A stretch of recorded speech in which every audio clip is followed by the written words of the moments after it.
Hello and welcome back to CS210. I hope everyone's safe, power's back on, and done with post-typhoon cleaning.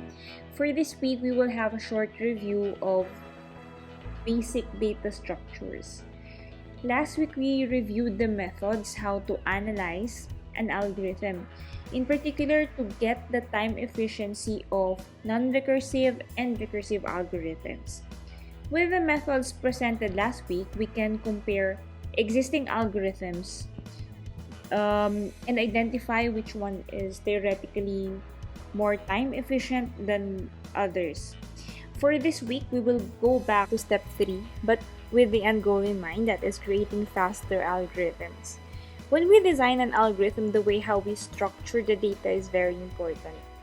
The time efficiency actually depends on how we represent, organize, and process the data. So, this week, we will distinguish three different concepts: data type, abstract data type, and data structures. And we will have two separate lectures for linear and nonlinear data structures.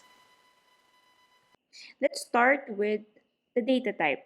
So the data type refers to the kind of data that variables may hold or take on in a programming language and for which operations are automatically provided. So for example, in Pascal, na hindi na natin usually ginagamit ngayon, we have integer, real, boolean, and character.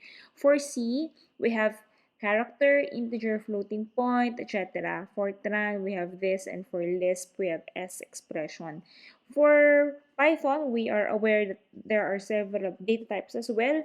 Aside from the basic data types, we also have some complex data types like strings, lists, dictionaries.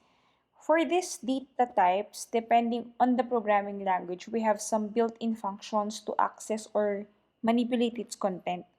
But based from the basic data types, we can always create and implement more complex data structures.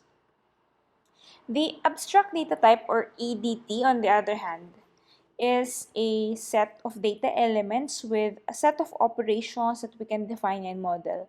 One example is a stack, which follows the last in, last out policy. The same way, when we have a stack of plates, when we insert a plate, we put it on top, and when we get a plate, we retrieve the topmost plate. We have four different basic operations here: when we insert an element, when we delete an element, when we initialize a stack, and if we check if a particular stack is empty. So that's an example of an abstract data type. With an abstract data type, we can think how a collection of data is organized. Thus, we can plan how our algorithm will work even without the details of the implementation. But if we are concerned with the actual implementation with respect to a particular programming language and specific data types, we have what we call the data structure. So for the stack example a while ago, we can implement it using an array or a linked list. And the time efficiency for performing operations like insertion, deletion will be different when we use the different implementation. Also, we will distinguish two groups of data structures: linear and nonlinear.